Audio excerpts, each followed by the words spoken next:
Hello friends, இன்றைக்கி நம்ம பார்க்க போகிறது ஜாப்பனீஸ் அனிமே சீரிஸான Spy X Family season 2 episode 10 தான் இன்னைக்குள்ள வீடியோவில் பார்க்க போகிறோம். உங்களுக்கு இந்த வீடியோ பிடிச்சிருந்தது அப்படின்னா லைக் பண்ணிட்டு அப்படி மறக்காமல் நம்ம சேனலை சப்ஸ்கிரைப் பண்ணிருங்க. இந்த எபிசோட் ஃபர்ஸ்ட் எடுத்தவொடனே கொஞ்சம் நார்மலாக போகிற மாதிரி தெரிஞ்சாலுமே கூட பொறுமையாக வெயிட் பண்ணி பாருங்க, ஏன்னா இதில் பெருசாக ஃபில்லர்ஸ் எதுவுமே கிடையாது. ஸோ கண்டிப்பாக உங்களுக்கு பிடிக்கும். சரி வாங்க நம்ம வளவலான்னு பேசாமல் இன்னைக்குள்ள கதைக்குள்ளே போகலாம். இன்றைக்கி நம்ம பார்க்க போகிறது spy X Family season 2 episode 10.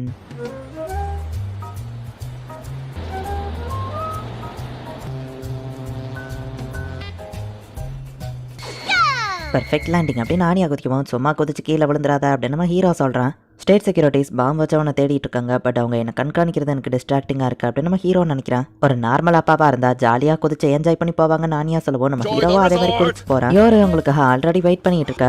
அம்மா அப்படின்னு ஆனியா போகுவோம். யோர் மேக்கப் போட்டு அடிப்பட்டதை மறைச்சிருக்கா, பட் இருந்தாலும் நம்ம ஹீரோ கண்டுபிடிச்சிருந்தான். என் கிளைண்ட்ஸ்ல இருந்து ஹஸ்பண்ட் அண்ட் ஒய்ஃப் சண்டை போட்டாங்க, நான் தடுக்க போனேன்னா அப்படின்னு சொல்லவும். அப்படியா, அப்போ அவங்க டீலர் நம்ம ஹீரோ கேட்குறான். அது நல்லபடியாக முடியல, பட் அட்லீஸ்ட் இந்த ஹஸ்பண்ட் அண்ட் ஒய்ஃப் கடைசியில் ஒன்று சேர்ந்துட்டாங்க அப்படின்னு யோர் சொல்லவும். அதுவும் நல்லதுதான் அப்படின்னு நம்ம ஹீரோ சொல்கிறான். நம்ம ஜாலியாக என்ஜாய் பண்ணுறோம் ஆனியா சொல்லவும். ஏ அப்படின்னு யோராவா கூட சேர்ந்து என்ஜாய் பண்றா.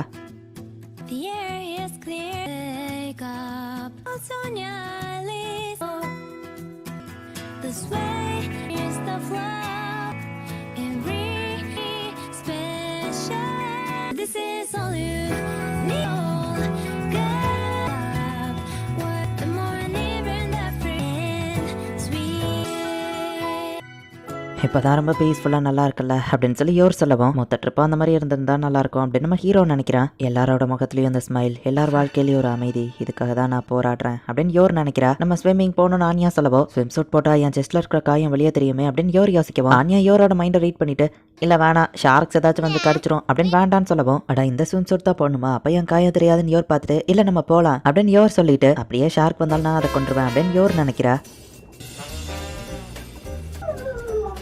அடுத்தது நான் சர்ஃபிங் போகணும் அப்படின்னு ஆனியா சொல்கிறேன். அரேன் யோரோ வந்துட்டு அவளை ஒரு ஸ்கேட் போர்டில் வச்சு தள்ளி விடவும். அது எதிரிக்கு கூட கண்டினியூஸாக ஃபைட் பண்ணல, ஓவர் ஸ்ட்ரென்த்தில் தள்ளி விட்டேன்னு யோர் பார்க்குறா. டக்கு நம்ம ஹீரோ போய் அவளை பிடிச்சிருந்தா. எனக்கு இன்னொரு ரவுண்ட் போகணும் அப்படின்னு ஆனியா சொல்கிறா. அச்சோ சாரி, நெக்ஸ்ட் டைம் கேர்ஃபுல்லாக இருக்கேன் அப்படின்னு யோர் சொல்கிறா. ஒரு வழியாக எல்லாத்தையும் இவங்க என்ஜாய் பண்ணி முடிக்கிறாங்க. ஷிப்னு கொஞ்சம் நேரத்தில் எடுத்துருவாங்கன்னு நம்ம ஹீரோ சொல்கிறான். 2 நாளாக தூங்காமல் நான் ஒர்க் பண்ணுறேன் அப்படின்னு போயிட்டு இருக்கும் போதே யோர் அப்படியே நம்ம ஹீரோ மேலே படுத்து தூங்கிடுதா. அப்பா எனக்கு தூக்கம் வருது, தூக்கிட்டு போங்க அப்படின்னு ஆனியா சொல்கிறா. ஆனியா அப்படி பண்ணுவான்னு தெரியும், பட் யோரமா 2 நாளாக ஹார்ட் ஒர்க் பண்ணியிருப்பா போல. ஈவன் டயர்டாக இருந்தோம். ஆனியா கேட்ட எல்லாத்தையும் அவ கூட சேர்ந்து விளையாண்டு இருக்கா.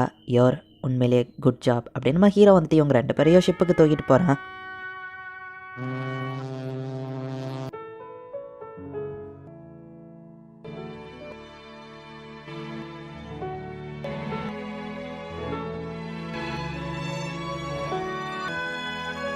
ஒரு வழியா இப்ப இவங்க திரும்ப வீட்டுக்கே வந்துருந்தாங்க. நம்ம ஹீரோ ஹேண்ட்லர் கிட்ட போயிட்டு ரிப்போர்ட் பண்றான். அந்த ஷிப்ல இருந்த நிறைய பீப்புள் காணாம போயிட்டாங்க, அவங்க யூஸ் பண்ண எல்லாமே ஃபேக் ஐடி தான் அப்படின்னு ஹேண்ட்லர் சொல்லுவான். பாம்ஸை வெஸ்டாலிஸ் வச்ச மாதிரி அவங்க கிரியேட் பண்ணிருக்காங்க, நிறைய சந்தேகப்படுற கேரக்டர்ஸ் வர அங்க இருந்துச்சு அப்படின்னு நம்ம ஹீரோ சொல்றான். மேபி தேர்ட் கண்ட்ரி இன்வால்வ் இருக்கலாம் கவர்மெண்ட் சந்தேகப்படுறாங்க. இந்த விஷயம் பெருசா வெளியே வரல. ஆஸ்திரேலியால ஒர்க் பண்ற எக்ஸ்ட்ரீமிஸ்ட் குரூப்பை கண்டுபிடிக்கணும். இந்த மிஷன்ல ஆபரேஷன் ஸ்டிக் கூட பாதிக்கப்படலாம். அப்புறம் கேட்க மறந்துட்டேன், வெக்கேஷன் எப்படி போச்சுன்னு ஹேண்ட்லர் கேட்கவும். என்னோட மத்த நார்மல் மிஷன் கூட ரொம்ப ஈஸியா இருக்கு அப்படின்னு நம்ம ஹீரோ சொல்லிட்டு போறான். சில சமயம் இவன் முட்டாளா இல்ல புத்திசாலியானே தெரியல அப்படின்னு ஹேண்ட்லர் சொல்றா. வெக்கேஷன்லாம் முடிஞ்சு இப்ப யோர் வந்து வேலைக்கு போறா. நாங்களும் அந்த ஷிப்ல வந்திருக்கலாம் தெரியுமா. சரி யோர் எங்களுக்காக ஏதாச்சும் சவுனியர் வாங்கிட்டு வந்தியா அப்படின்னு கேட்கவும். வாங்கிட்டு வந்திருக்கேன் அப்படின்னு காமிக்கிறா. அப்படின்னு மத்தவங்க எல்லாம் ஹாப்பி ஆகுறாங்க. ஏன்னா ஒரு ஸ்கெலிட்டனா உங்ககிட்ட சவுனியர் கேட்காமையே இருந்திருக்கலாம். கூட வேலை பாக்குறவங்களுக்கு வைனு கேக் இந்த மாதிரி தான் வாங்கிட்டு வரணும், நீ ஏன் இதை வாங்கினான்னு கேட்கவும். ஆமா எனக்கு இது வேணும், அப்பா வாங்கி தர மாட்டேங்கிறாருன்னு சொல்லவும். ஆனா நம்ம ஹீரோ ஆல்ரெடி வாங்கி தாரன்னு தான் சொல்லியிருப்பான். இந்த கீச்சேனியா கூட வேலை பாக்குறவங்களுக்கோ பிடிக்கும்னு நினைக்கிறேன் அப்படின்னு சொல்லி யோர் அதை எடுத்துக்கிறா. யோரிக்காக வாங்கி வச்ச ஸ்வீட்ஸை கொடுக்கவா, பட் அவனுக்கு என்ன கொடுக்குறதுன்னு யோர் யோசிக்கவும். சரி எங்களுக்காக வாங்கிட்டு வந்திருக்க, இதையே நாங்க வச்சுக்கிறோம் அப்படின்னு அவங்க சொல்றாங்க.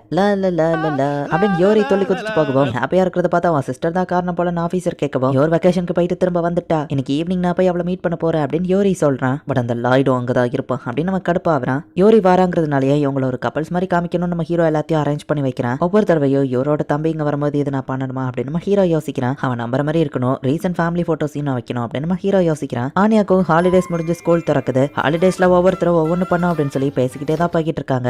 ஆனியாவும் ரொம்பவே கெத்தா நடந்து போயிட்டு இருக்கா. இப்ப பெக்கி பார்த்த உடனே ஹாய் ஆனியா வெக்கேஷன் நல்லா என்ஜாய் பண்ணி அப்படின்னு கேட்கவும். நான் பெரிய அட்வென்ச்சரிங் பண்ணேன், ஏன்னா நான் பண்ணது ஒரு ஓஷன்ல அப்படின்னு சொல்லவும். இவன் எதுவும் கேரக்டர் ரோல் பிளே பண்றாளா அப்படின்னு பெக்கி பாக்குறா. நான் போனது அந்த பிரின்சஸ் லாரலைலன்னு சொல்லவோ. எங்கப்பா அவ்வளோ பெரிய ஷிப்ல நீ போனியா, நீ உண்மையிலேயே ஆசம் அப்படின்னு சொல்லவோ. ஆனியா நீ உண்மையிலேயே ஆசம், நான் கூட ஃப்ரெண்ட் ஆகணும் அப்படின்னு டேமியன் சொல்லுவான். அவ எதிர்பார்க்கறா. லக்ஸரியா ஷிப்ல போனேன்னு சொல்லவும். அவ்வளவுதானா அப்படின்னு பெக்கி சொல்லவோ. ரொம்ப பெருசு, அது பேர் கூட லோர்லைன்னு சொல்லவோ. ஓ பிரின்சஸ் லோர்லையா, நான் ஸ்கூல் படிக்கிறதுக்கு முன்னாடியே அதுல போயிருக்கேன், கிளாஸ்ல தான் நாங்க போனோம், பட் அந்த லெவலுக்கு பெருசா இல்லன்னு சொல்லவும். பட் நான் தேர்ட் கிளாஸ்ல தான் போனேன்னு ஆனியா சொல்லவோ தேர்ட் கிளாஸ்ல போனதுக்கே எவ்வளவு பெருமையா சொல்றா பாரு டேமியன் ஃப்ரெண்ட்ஸ் கலாய்க்கவும் பணம் இல்லாததை வச்சுலாம் கலாய்க்காதீங்க அப்படின்னு டேமியன் சொல்றான். நான் இந்த ஹாலிடேல ஹெலிகாப்டர்ல போனேன் ஏரோப்ளேன்ல போனேன் டேமியன் ஃப்ரெண்ட்ஸ் சொல்றாங்க. நான் பெருசா எங்கேயும்லாம் போல சுத்தி பாக்குறதெல்லாம் பெரிய விஷயமா ரேச்சல்ங்கிற ஆக்டர் எங்க அப்பா மீட் பண்றதுக்கு ஒரு 100 பேரை வச்சு பார்ட்டி ஏற்பாடு பண்ணாரு. அவங்களே என்ன நிறைய விஷயம் பேசினாங்கன்னு பெக்கி சொல்லவோ எங்கப்பா நீ ரேச்சலை மீட் பண்ணியா நேர்ல பார்க்க எப்படி இருந்தாங்க அப்படின்னு எல்லா பசங்களுமே வந்து பெக்கி கிட்ட விசாரிச்சுட்டு இருக்காங்க. அனியா இதை பார்த்துட்டு யாரு தன்னை கண்டுக்கலன்னு அந்த ஷிப்ல நிறைய பேட் கைஸும் இருந்தாங்கன்னு சொல்லவோ வில்லனா நடிச்ச செலிபிரிட்டிஸும் அந்த ஷிப்ல வந்தாங்களா அப்படின்னு பசங்கள்லாம் ஆனியாட்ட கேட்கவும் ஆமா அதுல ஒருத்த பேரு செயின்ட் சிக்கல் பார்னபின்னு சொல்லவும் அப்படி ஒரு ஆக்டரை பத்தி கேள்விப்பட்டதே இல்லையே வேற யாரு இருந்தான்னு கேட்கவும் மேன் எலிஃபென்ட் மேன் அவன் டெலிபோர்ட்ல ஆனா அப்படின்னு பார்த்து சொல்லவும் சும்மா கதை விடாதே அதான் சர்க்கஸை பார்த்துட்டு சொல்றா போலன்னு அவங்க சிரிக்கவும் ஒருவேளை பைரட்ஸா இருக்குமோன்னு இன்னொரு பையன் கேட்கறான். பைரட்ஸா இருந்தா தான் நியூஸ்ல நேரம் வந்திருக்குமே அப்படின்னு இன்னொரு பையன் சொல்லவும் அதுதான் இல்ல இவங்க எல்லாம் கவர்மெண்ட்கே தெரியாத பேட் கைஸ் இவங்க எல்லாம் ஓஷனுக்கு அடியில இருந்து வந்த ஆக்டோ பீப்புள் வந்த எல்லாரையும் நான் கொத்தியே கொண்டுட்டேன். ஆக்சுவலி அம்மா தான் கொண்டாங்க நானியா யோசிச்சுட்டு எல்லாரும் பெக்கி கிட்ட அந்த ஆக்ட்ரஸை பத்தி கேட்கறாங்க. ஆனியாவை யாரும் கண்டுக்கலான்னு அப்புறம் அவ்வளவுதான் முடிஞ்சது தி எண்ட் அப்படின்னு உட்கார்றா. ஆனியாவுக்கு போய் கூட ஒழுங்கா சொல்ல தெரியல அப்படின்னு டேமியன் ஃப்ரெண்ட்ஸ் கலாய்க்கவும் அவ சொல்ற பொய்கள் கேட்க இன்ட்ரெஸ்டிங்கா வாச்சு இருக்கு அப்படின்னு டேமியன் சொல்றான். இப்ப டீச்சர் வரவும் சார் ஆனியா ஆக்டோ பீப்புள் கூட சண்டை போட்டாலும் அப்படின்னு பசங்க கலாய்க்கிறாங்க. சரி விடு ஆனியா அட்டென்ஷனுக்காக எல்லாருமே போய் சொல்ற மனுஷங்க தானே இதெல்லாம் பெருசா எடுத்துக்கிட்டாதான் பெக்கி ஆனியாவை சமாதானப்படுத்துறா. தேங்க்ஸ்னு ஆனியா சொன்னா இல்ல நீ கேர்ஃபுல்லா ஓவரா போய் சொல்லி அந்த மாதிரி தனிமையில இருக்காத அப்படின்னு ஜார்ஜ் சொல்லிட்டு போறான். இப்ப யோரி வந்து நம்ம ஹீரோட வீட்டுக்கு வந்திருக்கான். உனக்கா ஸ்வீட்ஸ் வாங்கிட்டு வந்திருக்கான்னு யோர் கொடுக்கவும் நான் இதை போட்டோ எடுத்து எப்பவும் என் கூடவே வச்சுக்கிடுவேன் அப்படின்னு யோரி சொல்றான். ஏன் சோகமா வீட்டுக்கு வரவும் என்னாச்சுன்னு எல்லாரும் கேட்கறாங்க. நம்ம ட்ரிப்பை பத்தி போய் சொன்னதுக்கு எல்லாரும் கலாச்சாங்களா நீ எதுக்காக போய் சொல்லணும் அப்படின்னு நம்ம ஹீரோ கேட்கவும் ஏன்னா இதுதான் பிளான் பி உண்மையை சொன்னா எல்லாருக்கும் தெரிஞ்சிடல அப்படின்னு ஆனியா சொல்றேன். உனக்கு எப்படி இதெல்லாம் தெரியும் அப்படின்னு நம்ம ஹீரோ கேட்டுருவானு அவ அமைதியா இருந்துக்கிறா. நான் பார்க்க ஆசமா தெரியணும்னு அப்படி சொன்னேன் அப்படின்னு அவ சமாளிக்கிறா. நீ சொல்ற பொய்கள்ல எல்லாருக்கும் நம்புற மாதிரி உண்மையை கொஞ்சம் கலந்து சொல்லணும். டேட் அண்ட் பிளேஸ் இதெல்லாம் எக்ஸாக்டா மென்ஷன் பண்ணி அவங்களுக்கு நம்ம மேல சந்தேகம் வராது அப்படின்னு நம்ம ஹீரோ சொல்லலாம்னு யோசிச்சு பொய் சொல்றது தப்பு அப்படின்னு நம்ம ஹீரோ சொல்றான். பொய் சொல்ற எல்லாரும் மோசமானவங்க அவங்க எல்லாம் அந்த நாட்டுல ஒரு கிருமி மாதிரி அவங்கள கொல்லணும். பட் நானுமே பொய் சொல்லுவேன் பட் இது என் சிஸ்டருக்காக நான் என் சிஸ்டருக்காக எது பண்ணாலும் நியாயம் தான் அப்படின்னு யோரி யோசிச்சுட்டு ஆமா பொய் சொல்றது ரொம்பவும் தப்பு தான் அப்படின்னு யோரி சொல்றான். ஆமா அவங்க சொல்றது கரெக்ட் தான் ஃபேமிலி கிட்ட உண்மையா இருக்கணும் பொய் சொன்னா பிரச்சனை தான் வரும் அப்படின்னு யோர் சொல்றா. பட் அந்த ரூம்ல இருக்கிற எல்லாருமே ஒருத்தர் கிட்ட ஒருத்தர் பொய் தான் சொல்லிட்டு இருக்காங்க அது அவங்களுக்கும் தெரியும். இனியும் நான் அதிகமா பொய் சொல்ல போறது இல்ல அப்படின்னு ஆனியா சொல்றா. இந்த இடத்துல இந்த எபிசோட் முடியுது. யோர் அசாசின் அவ தம்பிக்கு கூட தெரியாது. யோரி கவர்மெண்டோட ஒரு சீக்ரெட் ஏஜென்ட் நம்ம ஹீரோ ஒரு ஸ்பை யோர் ஒரு அசாசின் இவங்களை பத்தின எல்லா உண்மையுமே ஆனியாக்கு மட்டும் தான் தெரியும். பட் அவங்க என்னடானா ஆனியாவை பார்த்து பொய் சொல்றது தப்பு அப்படின்னு சொல்றாங்க. இந்த எபிசோட் நார்மலா போனாலும் நெக்ஸ்ட் எபிசோட் ரொம்பவே இன்ட்ரெஸ்டிங்கா போகும். ஸோ மிஸ் பண்ணாம பார்த்து என்ஜாய் பண்ணுங்க. அண்ட் உங்களுக்கு இந்த வீடியோ பிடிச்சிருந்தது அப்படின்னா லைக் பண்ணிட்டு அப்படி மறக்காம நம்ம சேனலை சப்ஸ்கிரைப் பண்ணிருங்க. தேங்க்யூ ஃபார் வாட்சிங். Bye guys. நெக்ஸ்ட் எபிசோட்ல மீட் பண்ணலாம்.